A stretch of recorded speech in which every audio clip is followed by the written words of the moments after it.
अग्निवीर आपको अच्छा लगता है?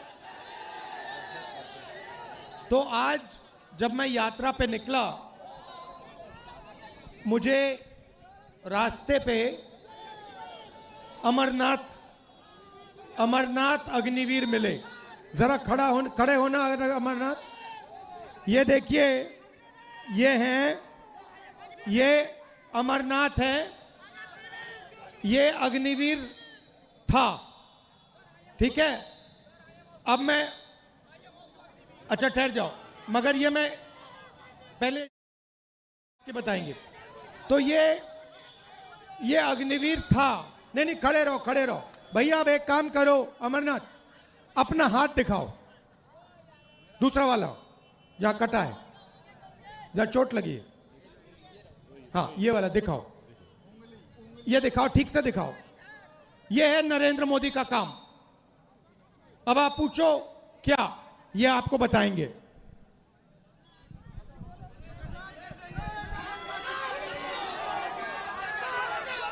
जय हिंद। मेरा नाम अग्निवीर अमरनाथ जायसवाल है। मेरी पोस्टिंग मीडियम रेजिमेंट में हुआ और पोखरण फील्ड फायरिंग रेंज में सेना का काम करते समय मेरा हाथ ब्लास्ट कर गया। अगर फोर्स मेरी तरफ होता तो शायद आज इस दुनिया में मैं नहीं रहता, लेकिन बारूद का प्रेशर मेरी तरफ ना हो के अपोजिट साइड था और मैं सुरक्षित बच गया। पर मेरे हाथ का एक उंगली काटना पड़ा और इस हाथ की सारे नसें कमजोर पड़ चुकी हैं। ये अग्निवीर में जाने के बाद 2 साल सर्विस करने के बाद मुझे वापस घर भेज दिया गया। मैं पूछूं मेरी गलती क्या थी?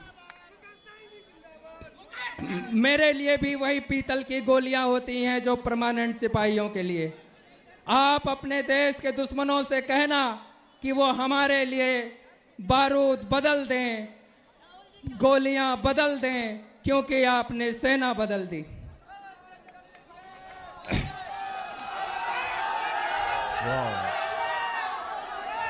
मैं अपने देश के लिए थोड़ा जो कुछ कुर्बानी दी, मैं अपने देश को एक संदेश देना चाहता हूं कि भारतीय सेना देश की नींव जब देश की मंचों पर चढ़ने लगे तो समझ लेना चाहिए कि हमारा देश कमजोर हो गया।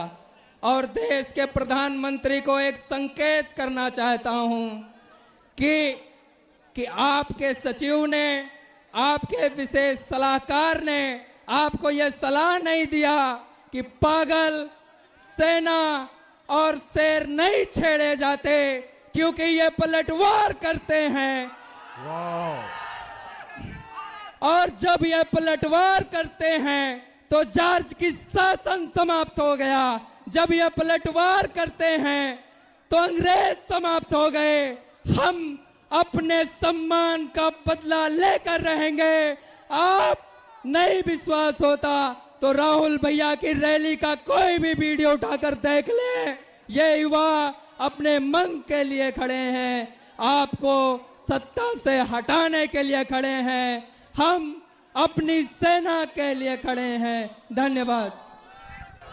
भैया एक आखिरी बात, ये भी बता दो आप हो कहां के?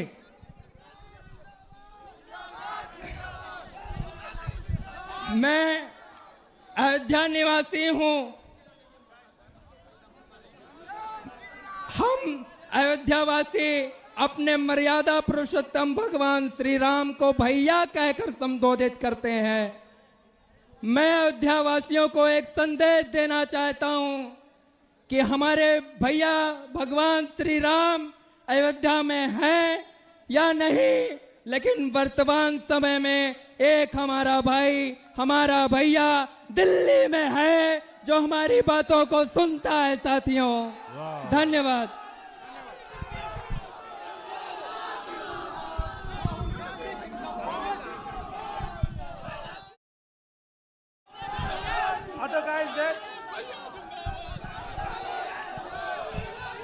तो देखिए, जो भी युवाओं के लिए रास्ते थे, सेना का रास्ता, डिफेंस का रास्ता, पब्लिक सेक्टर का रास्ता,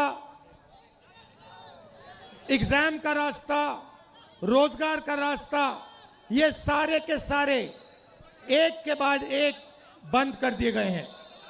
पहले सेना में हमारे लाखों युवा जाते थे, देश की रक्षा करते थे, उन्हें पेंशन मिलती थी, उनकी रक्षा होती थी, उनको प्रोटेक्शन मिलता था। आज एक अग्निवीर का हाथ चला गया है, मगर उसको कोई मदद नहीं की जा रही है। उसे परे करके हटाकर लात मारकर घर भेज दिया गया है। दूसरी बात, आप बिहार में, भैया बोलने दीजिए, बोलने दीजिए, डिस्टर्ब मत कीजिए। बिहार में आप,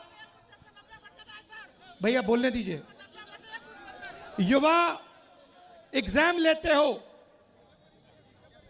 महीनों के लिए आप पढ़ाई करते हो। क्यों? क्योंकि आप रोजगार चाहते हो। एग्जाम का दिन आता है, उससे पहले पेपर लीक होता है, अमीर लोगों को, कनेक्टेड लोगों को सवाल के जवाब मिल जाते हैं, वो पेपर को एस करते हैं और आप लोगों को हटा दिया जाता है। उसके बाद जो पेपर एग्जाम में पास भी हो जाते हैं, उनके लिए इस देश में, इस प्रदेश में रोजगार नहीं मिल सकता। छोटे व्यापारियों को खत्म किया, नोटबंदी की, अग्निवीर लागू किया, गलत कानून किसानों के लिए लाए। ये हो क्या रहा है? ये हिंदुस्तान के गरीब लोगों को खत्म करने का काम किया जा रहा है। अब आप देखिए, आजादी से पहले आपके पास कुछ नहीं था। जो छोटे कमजोर लोग थे, किसान थे, मजदूर थे, दलित थे, जिनको आज हम ओबीसी कहते हैं, ये थे, आपके पास कुछ नहीं था। दलितों को कहा जाता था कि तुम्हें हम छुएंगे नहीं, अनटचेबिलिटी।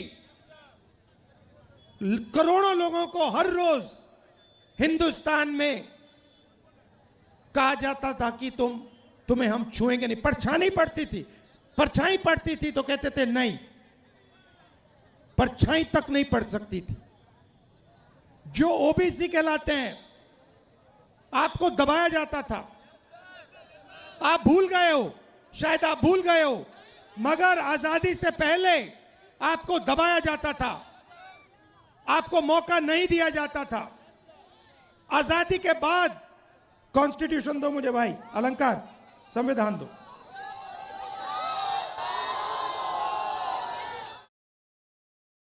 आजादी के बाद ये आया, ये संविधान आया, और इसमें लिखा है कि हिंदुस्तान के सब लोग एक जैसे हैं।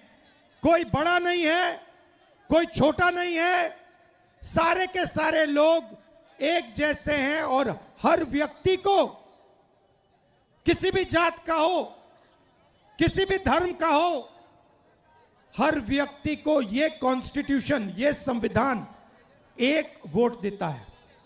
2 नहीं देता, 3 नहीं देता, आधा नहीं देता, 1 वोट देता है। 1 मैन 1 वोट, 1 वुमन 1 वोट।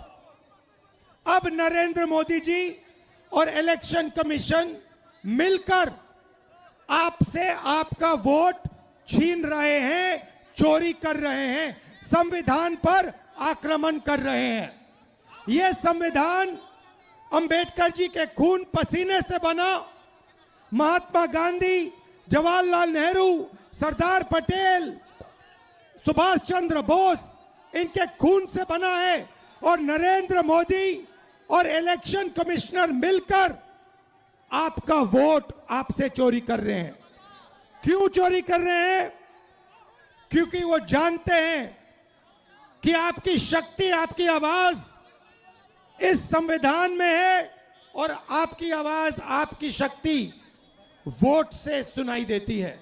आप देखिए, यहां पे इन्होंने लाइट ऑफ कर दी, लाइट काट दी, देखा आपने? लाइट काट दी। मगर ये सोचते हैं कि लाइट काटने से आवाज बंद हो जाती है। आवाज नहीं बंद होती, आवाज अंधेरे में सुनाई देती है, और इसीलिए ये आपकी आवाज को बंद करने की कोशिश कर रहे हैं। कह रहे हैं कि भैया आपका जो हक है, जो वोट है, वो आपसे ले लेंगे। महाराष्ट्र में चोरी किया, हरियाणा में चोरी किया, कर्नाटक में चोरी किया, अब बिहार आए हैं और बिहार में इस यात्रा ने इनको मैसेज दिया है, भागलपुर ने, गया ने, पटना देगा कि बिहार में एक वोट चोरी नहीं होने देंगे। एक वोट चोरी नहीं होने देंगे। आज मेरे पास एक व्यक्ति आया, मुझे वोटर कार्ड दिखाता है, कहता है राहुल जी मैंने लोकसभा चुनाव में वोट किया है, मैंने लोकसभा चुनाव में वोट किया है, और अब इलेक्शन कमीशन मुझे कह रहा है कि मेरा वोट काटा जा रहा है। मुझसे पूछ रहे हैं वो मेरा वोट क्यों काटा। मैंने उनसे पूछा भैया आपका नाम क्या है, नाम क्या है, नाम बताया। फिर मैंने कहा कौन सी पार्टी के लिए वोट करते हो, कहता है कांग्रेस पार्टी। मैंने कहा समझ गए बात, क्यों काटा है आपका वोट, क्योंकि आप कांग्रेस पार्टी को वोट देते हो, आप आरजेडी को वोट देते हो, आप वीआईपी को वोट देते हो, आप सीपीआईएमएल को वोट देते हो, इसलिए आपका वोट काटा जा रहा है। सीधी सी बात है। तो मैसेज एक है,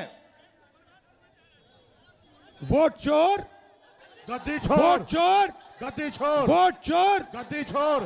और अब वोट चोर महाराज बिहार आए, आज गया गए, गया गए और कहते हैं एसआईआर की बात करते हैं। भाइयों और बहनों, एसआईआर की बात करते हैं, और मैंने जो मुद्दा उठाया, जो माधेपुरा कर्नाटक की एक विधानसभा में 1 लाख फर्जी वोट निकले, जिसके माध्यम से बीजेपी चुनाव जीती, उसके बारे में प्रधानमंत्री कुछ क्यों नहीं कहते हैं। हरियाणा के चुनाव के बारे में कुछ क्यों नहीं कहते, महाराष्ट्र के चुनाव के बारे में कुछ क्यों नहीं कहते, मणिपुर में जो हो रहा है उसके बारे में कुछ क्यों नहीं कहते। सच्चाई ये है भाइयों और बहनों कि इलेक्शन कमीशन और प्रधानमंत्री बीजेपी मिलकर लोकतंत्र को खत्म करने में लगे हैं, संविधान को मिटाने में लगे हैं, और आपका वोट चोरी करते हैं।